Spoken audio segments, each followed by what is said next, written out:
नमस्कार प्यारे बच्चों, आज हम बात करेंगे कारक के बारे में। कारक बहुत ही जरूरी होता है। ये व्याकरण में कारक का एक अहम योगदान है। कोई भी वाक्य हम जब बोलते हैं तो उसमें कुछ संयोजक शब्द होते हैं, जोड़ने वाले शब्द होते हैं, जो कर्ता या संज्ञा या सर्वनाम का संबंध दूसरे शब्दों से जोड़ते हैं। जो शब्द संज्ञा और सर्वनाम का संबंध दूसरे शब्दों से जोड़ते हैं वाक्य में, उन्हें कारक कहते हैं। यानी कि कारक के बगैर हमें यह पता नहीं चलता कि कर्ता ने क्या किया है, कौन काम कर रहा है, कैसे कर रहा है, वो काम उसके साथ अटैच है, जुड़ा हुआ है या उससे अलग हो रहा है। तो इस प्रकार से कारक का बहुत अहम योगदान होता है। हमारी आम भाषा में, बोलचाल में हम कारक का बहुत ज़्यादा प्रयोग करते हैं। कोई भी वाक्य कारक के बगैर अधूरा सा रहता है, अधूरा सा लगता हमें। जब उसमें कारक का सही उपयोग होता है तभी हमें पता चलता है कि ये वाक्य अपने आप में पूर्ण है, सार्थक है, एक अर्थ रखता है। तो सबसे पहले मैं बताता हूं आपको कारक की परिभाषा क्या है। संज्ञा और सर्वनाम का, संज्ञा सर्वनाम शब्दों का क्रिया के साथ संबंध प्रकट करने वाले शब्दों को कारक कहा जाता है। जी हाँ, एक बार फिर से मैं आपको बता देता हूं। संज्ञा और सर्वनाम शब्दों का क्रिया के साथ संबंध प्रकट करने वाले, यानी कि संज्ञा और सर्वनाम के साथ में जो संज्ञा और सर्वनाम शब्द हैं उसका संबंध प्रकट करने वाले शब्दों को कारक कहा जाता है। कारक के 8 भेद होते हैं। कर्ता कारक, कर्म कारक, कर्ण कारक, संप्रदान, अपादान, संबंध, अधिकरण और संबोधन। मैं इसमें छोटी सी और बात बताना चाहता हूं। जो बच्चे संस्कृत में पढ़ते हैं, संस्कृत जिसको पता थोड़ी बहुत, 8वीं 7वीं के संस्कृत के विद्यार्थी हैं, उनको पता है कि जो रूप धातु होती है, रूप, हमने किसी का भी रूप याद किया है, जैसे फल का रूप है या नृप का है या कोई और आपने रूप याद किया है, तो जो प्रथम विभक्ति होती है वो कर्ता होती है, दूसरी जो होती है वो कर्म होती है। तो इस प्रकार से उसमें 8 लाइन होती हैं, 8 विभक्तियां होती हैं, और वो विभक्तियां ये प्रकट करती हैं कि यहाँ पे कौन सा कारक का रूप प्रयोग में लाया गया है। तो हिंदी में ऐसे रूप धातु नहीं होते हैं, इसलिए हमें कारक की आवश्यकता पड़ती है। संस्कृत में कारक की आवश्यकता कारक के वाक्य के अंदर ही होती है।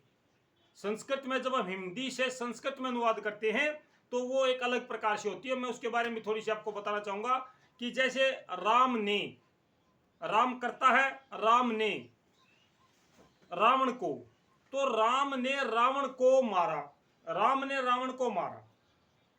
अब राम ने, राम करता है, एक है, एक वचन है, तो यहां पे पहली विभक्ति और एक वचन शब्द का प्रयोग होता है।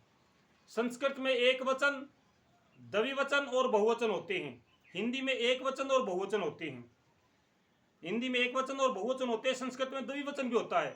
तो संस्कृत में जब हम किसी का रूप याद करते हैं तो उसमें सारे के सारे कारक यही होते हैं, यही कारक होते हैं, वो उसके रूप के अंदर ही फिट कर दिए जाते हैं।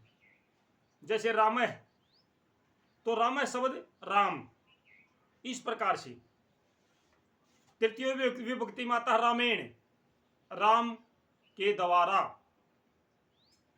सबसे लास्ट में आता संबोधन, हे राम, तो हे शब्द पहले लग जाता है, राम वही रह जाता है।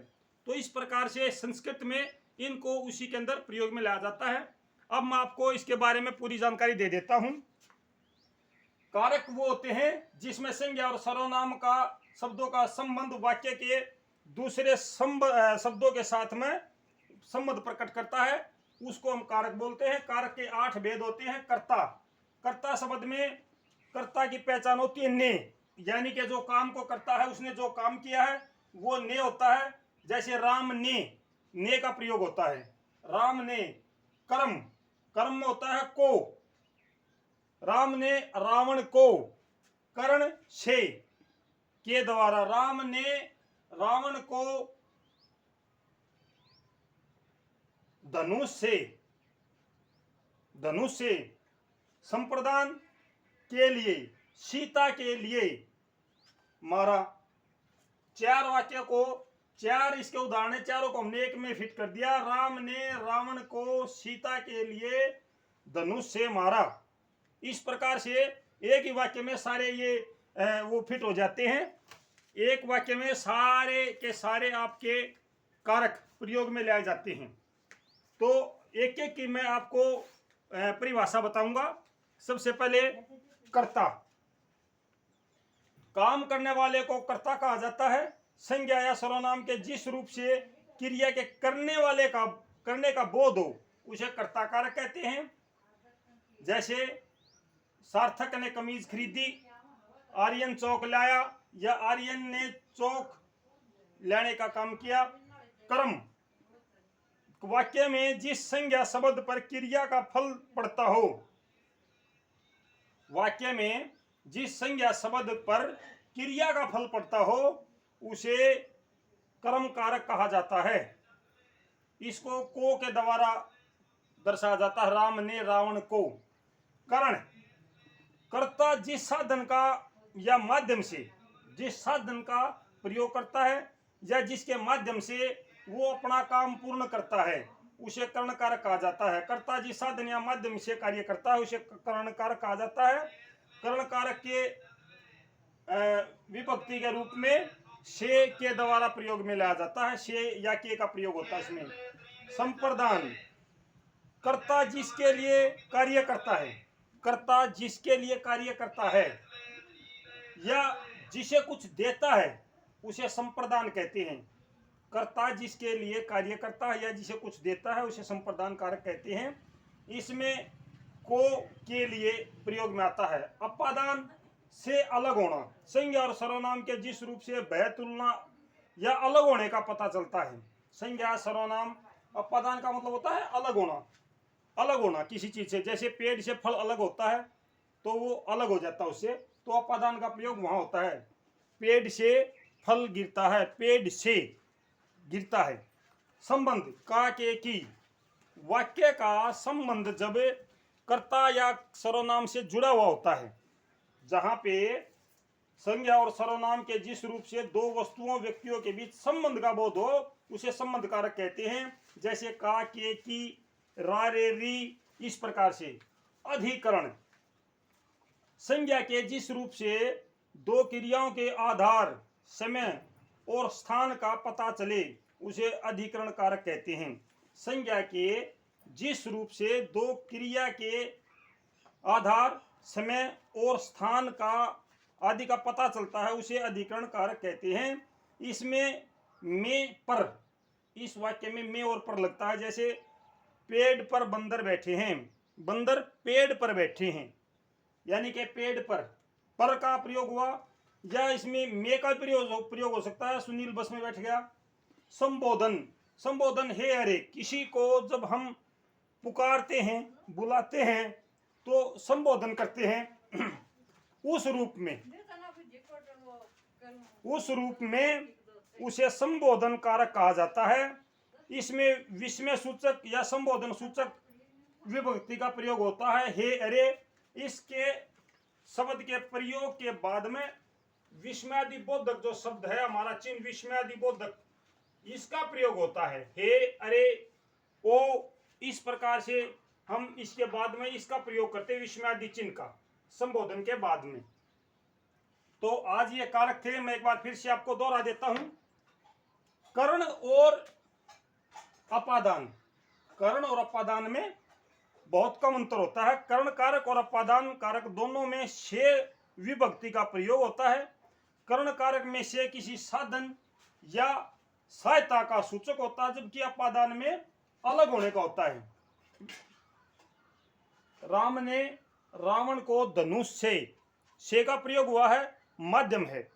यहाँ पे पेड़ से फल गिरता है तो से अलग हो रहा है, यहाँ पे अलग होने का बोध होता है।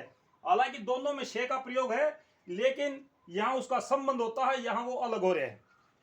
दूसरा, कर्म कारक और संप्रदान में अंतर। कर्म कारक में क्रिया का फल कर्ता पर न पड़ करके कर्म पर पड़ता है। जैसे कर्म कारक में माँ ने रोहित को बुलाया। अब अगर हम इसको संप्रदान कारक में लेके चलते हैं तो वाक्य वही रहेगा, थोड़ा सा अंतर आता है इसमें। माँ ने रोहन को मिठाई दी, ने का प्रयोग दोनों जगह हुआ है, किसी को बुलाया जा रहा है और किसी को कुछ दिया जा रहा है। तो एक बार फिर से मैं सबकी परिभाषा आपको एक बार बता रहा हूं, मोटी मोटी सी। संज्ञा या सर्वनाम के जिस रूप से उसका संबंध क्रिया से जाना जाता है, क्रिया के साथ उसका संबंध स्थापित होता है, उसे कारक कहा जाता है। कारक चिन्ह को विभक्ति भी कहते हैं, जैसे मैंने आपको बताया रूप में विभक्ति होती है। कारक के 8 भेद हैं, कर्ता, कर्म, करण, संप्रदान, संबंध, अधिकरण और संबोधन। वाक्य में सभी संज्ञा शब्दों का संबंध क्रिया से जुड़ता है और स विभक्ति का प्रयोग कर्ण अपादान दोनों कारकों में किया जाता है। अपादान कारक में से का प्रयोग तुलना करने, अलग होने, डरने या दूरी दर्शाने के लिए किया जाता है। ये अपादान था जो मैंने बताया कि किसी चीज से कोई अलग होता है तो इसमें कोई साधन होता है, तो उसको अलग नहीं होता। लेकिन अपादान में किसी चीज से अलग होते हैं तो उसका से का प्रयोग होता है। तो इस प्रकार से आज हमने कारक की जो वो पूरी परिभाषा आपको बताई है, सभी इसके भेद हैं, उनकी परिभाषा उदाहरण सहित बताई है। मैं बार बार कहता हूं कि हिंदी व्याकरण में उदाहरण की बहुत ज्यादा जरूरत होती है। उदाहरण के बगैर आपकी हिंदी व्याकरण की परिभाषा अधूरी होती है। मुझे उम्मीद है कि आपको ये जानकारी अच्छी लगी होगी। नमस्कार, धन्यवाद।